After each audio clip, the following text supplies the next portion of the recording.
Well, we've got to sort of peer into a crystal ball in order to think about what's going to happen with our constitution, because we've got this constitutional review going on.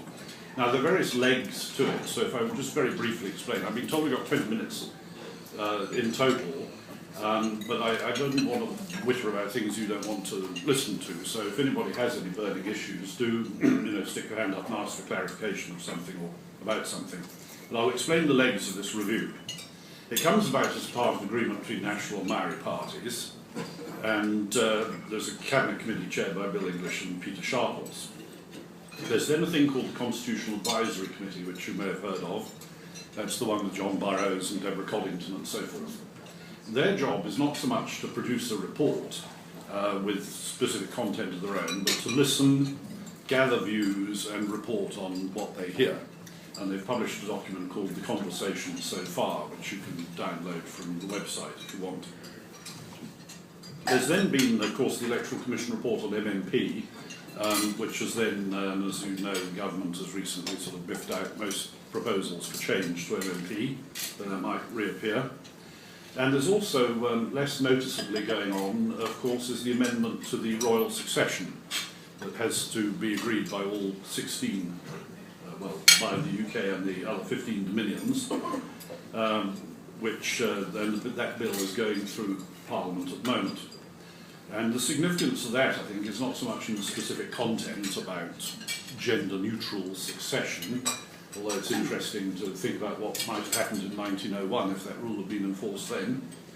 The interesting point about it is that it seems to me the only thing it can achieve is to give Republicans a platform and to ignite the Republic debate. There's also another lesser known part of it which might affect some of you, but if it does affect you, you don't know about it, ex hypothesi, because the Royal Marriages Act has been repealed and replaced, and if any of you are unknowingly descended from George II and your marriages are invalid because you didn't seek the Queen's approval, but that is now being retrospectively changed by the bill that's in the House at the moment. Now, the government's review has sparked some other ones, and to my mind that's no bad thing. Let's have a bit of contestability. So Muriel Newman has got her independent constitutional review going, various Maori entities have set up reviews, and I think that's quite a fine idea, personally. It's not obvious to me that the government should be in charge of looking at the Constitution, for reasons I'll come on to in a minute. Now, the review that's been conducted by the Constitutional Advisory Panel sets out things that they're specifically interested in, and then sort of invite you to say if you're interested in anything else. And the three main headings they've got are electoral matters, so voting and Parliament, Crown-Maori relationship, and then other matters. Under electoral matters, they specifically list the size of Parliament, length of terms of Parliament, whether the terms should be fixed, size and number of electorates, and electoral integrity legislation, which again has recently come to the headlines for the Prime Minister's inability to get rid of Aaron Gilmore, but with a response, of course, that if party leaders could get rid of people at any time, then it would make their life an awful lot easier. It mightn't necessarily be very good for the rest of us. Now, as with the review as a whole, it seems to me that what this does is invite you to plunge into issues of detail without asking the basic questions. So we're asked, how many members of Parliament do we think we should have? And the popular view is that we should have fewer, but that's just because people don't like politicians. And we're asked about length of terms of Parliament and everything. What nobody has stopped in this review to ask is, what is Parliament for?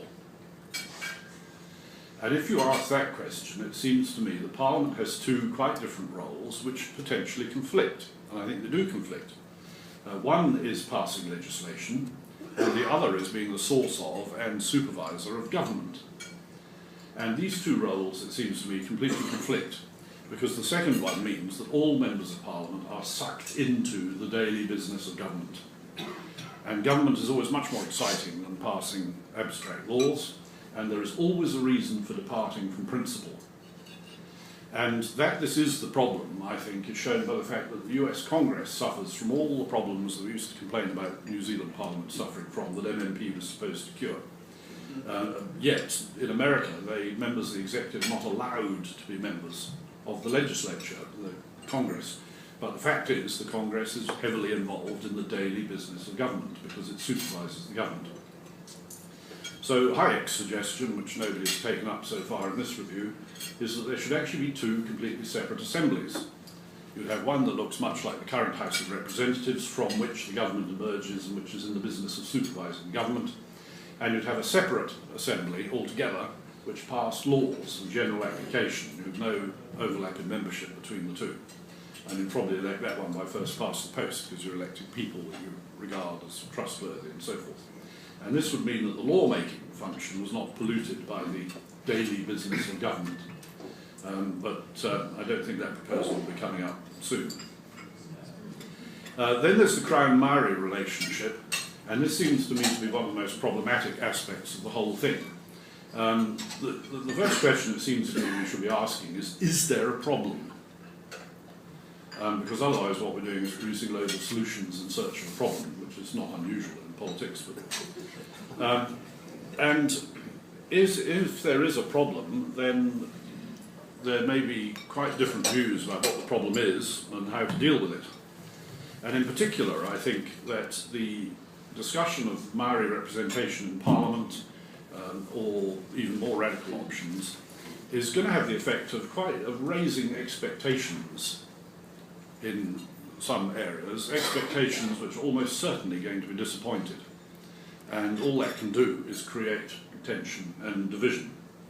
And I think my attitude to the whole review is summed up by saying that by and large countries only amend their constitutions in times of crisis. And if you haven't got a crisis, discussing your constitution is quite a good way of generating one. As some of us remember tanks on the streets in Canada, which young people now have difficulty believing until you manage to dig up the photos on the web.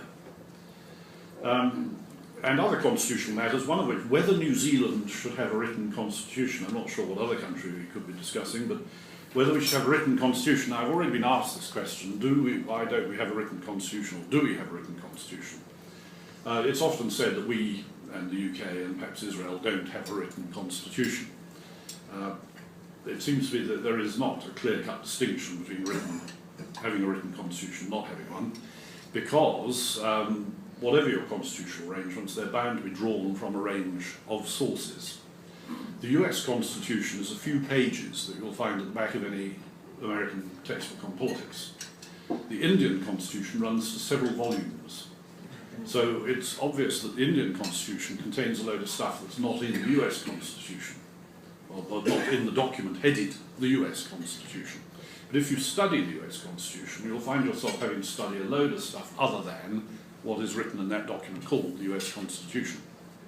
And in fact, there's one hugely important rule that has a major impact on the way presidential elections are conducted, on the way the campaigning is conducted, on the outcome. And that's the winner-take-all rule in each state. And yet that rule is purely conventional. It's not set down in any federal law at all. It's been adopted by 48 of the 50 states. The 2 states that don't have it are so small they don't matter. And it has a hugely distorting effect on the way the whole presidential campaign is carried on. But it's purely a matter of convention and history. You won't find it written down anywhere.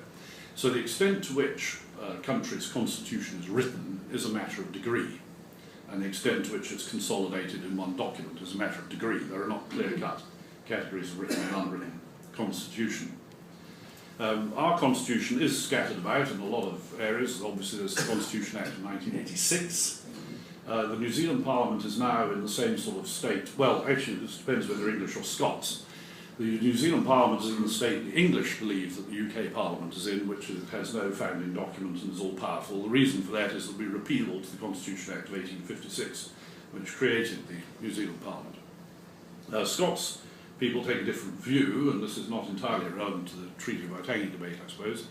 Scots regard the UK Parliament as a creature of the Treaty and Acts of Union, and its powers are therefore limited by what's in the Treaty and Acts of Union. But the English don't seem to be terribly interested in this topic. And